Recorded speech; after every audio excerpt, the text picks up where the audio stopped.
Welcome to Studio 2. This is in Tucker's mailbox.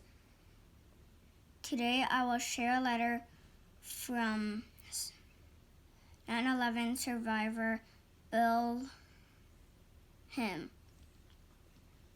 Dear Tucker, I was so thrilled to receive your letter asking about my 9/11 experience. I know that you were wanting a handwritten letter, but one of my many flaws is handwriting. I'm sorry I'm typing this out, but at least this way you or your dad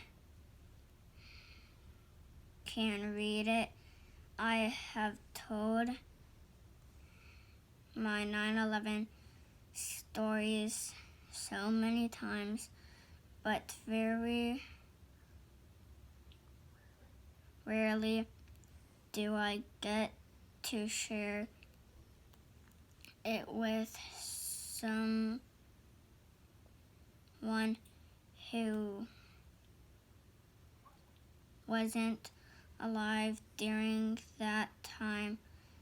Most people your dad's age and your grandparents' age remember exactly what they were doing when they heard the news that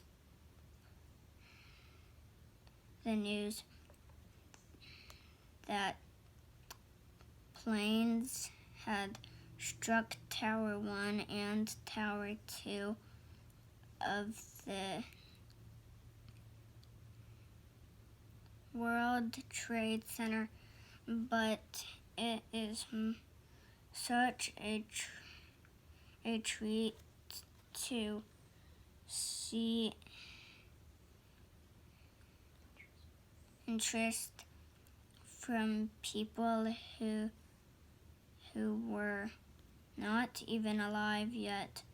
I have 3 daughters, and the oldest one was born in 2002.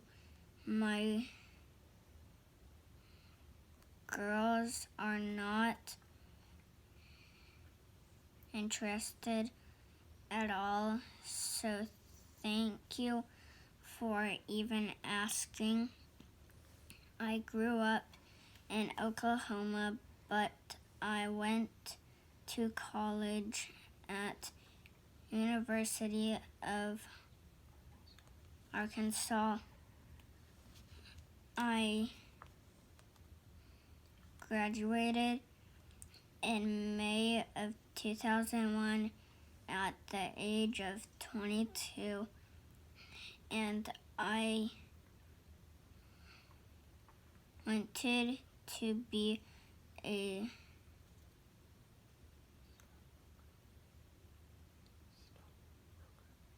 stockbroker,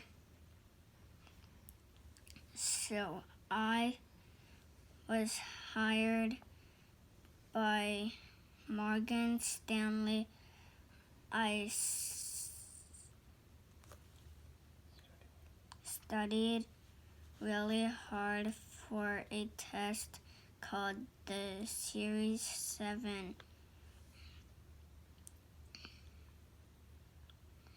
Once I passed that, then the next step was to go to New York City for 3 weeks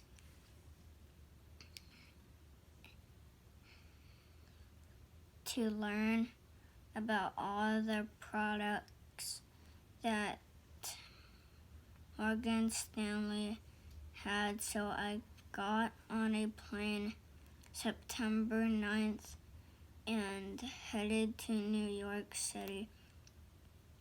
On Monday, September 10th, the shuttle bus picked us up from the hotel and we arrived at the World Trade Center. It was so big. My class was on the 65th floor of the South Tower. Tower 2, I could see the Statue of Liberty from the window of my class. When we got up to the 65th floor, Morgan Stanley had prepared a big breakfast for us. There were donuts, cakes, fruit, bagels, juice, and lots of other things. The rest of the day was pretty boring as I had to sit through talk after talk about what this product does and what this product does. On Tuesday, September 11th, the shuttle bus dropped us off at Tower 2. I ride the elevator to the 65th floor, but there was no breakfast. I asked one of the teachers where the breakfast was, but he said that they just did that for us on the first day. We were on our way after that.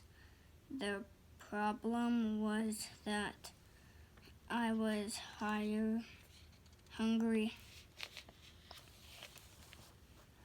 So about 8:30 a.m. we had a break from classes. I rode the elevator down to the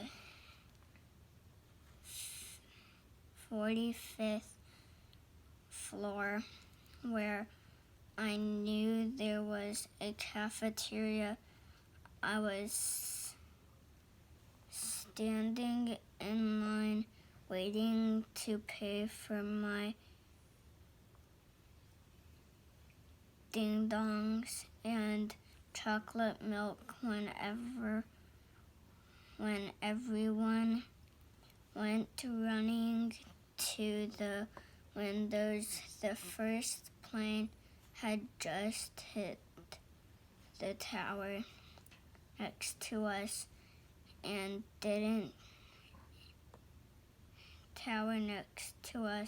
I didn't hear anything, but I guess everyone else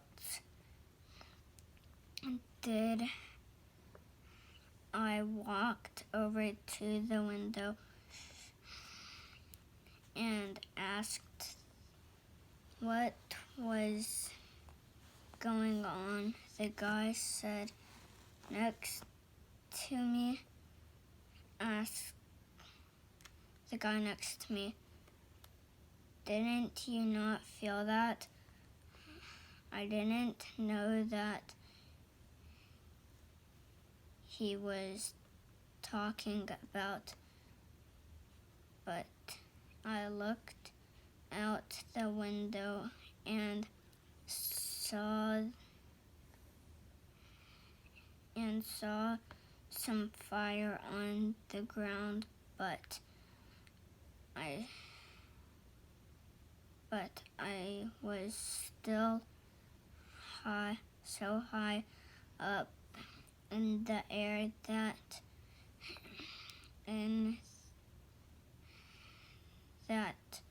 the fire didn't look that bad below.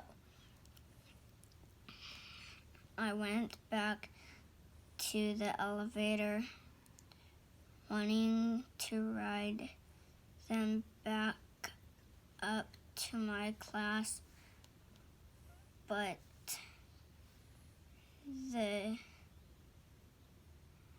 security guards were blocking the elevators and telling us to start walking down 45 flights of stairs. We started walking, and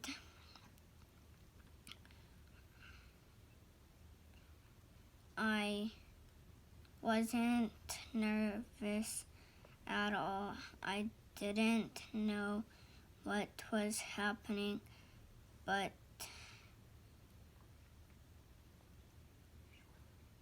surely it couldn't be that bad. I got to the 25th floor and we heard an announcement for people in Tower 2 to return to their offices and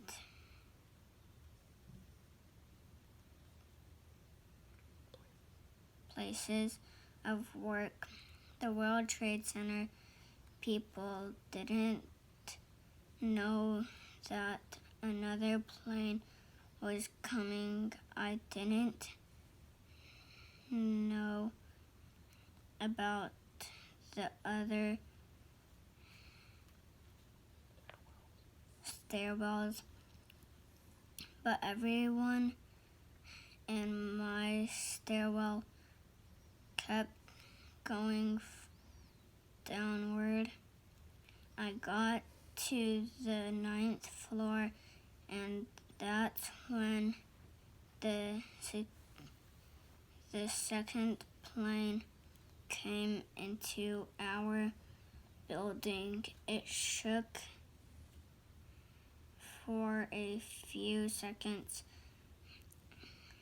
I then started to get a little worried, and we came to the end of the stairs where there were security guards already lined up to lead us to safety. Once I was out of the building, I ran for several blocks. I finally called my wife and let her know that I was okay. In your letter to me, you say that you and your dad have tremendous respect for those involved with 9/11. Without those security guards leading me and so many others to safety, there would have been a lot more deaths. They were heroes that day. I'll share with you and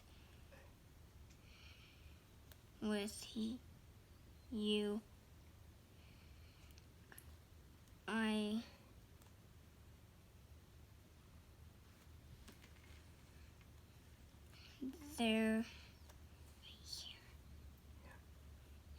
I'll share with you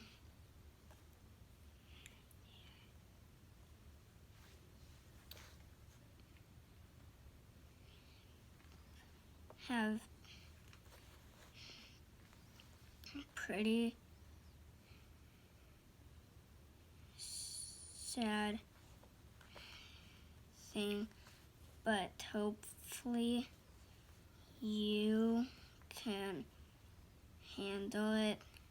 All those security guards that helped me died. My building was the first one to come down, and those brave people were still helping people when it came down. I got very sad thinking about it.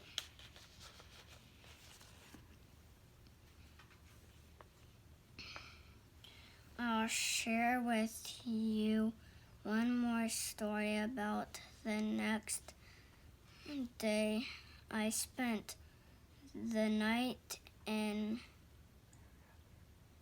Manhattan, and then the next day I was going to try and book a flight back home to Arkansas, but the planes weren't allowed to fly for a while, so I had to rent a car and drive back.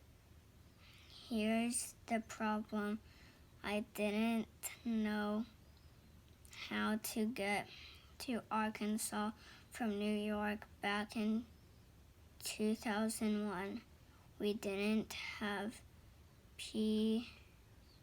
GPS, a computer to tell you where to go, so I stopped at a gas station to see if they had any maps.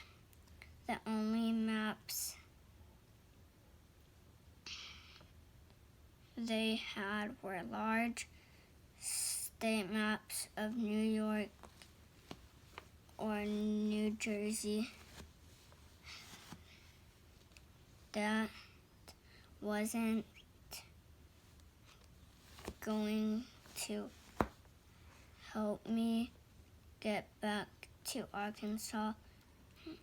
I was so worried about how I was going to get home when I looked to the left of the maps, and there was a coloring book section. I found a coloring book that had all 50 states in it with the roads drawn, and so I bought the coloring book, and that's how I got home.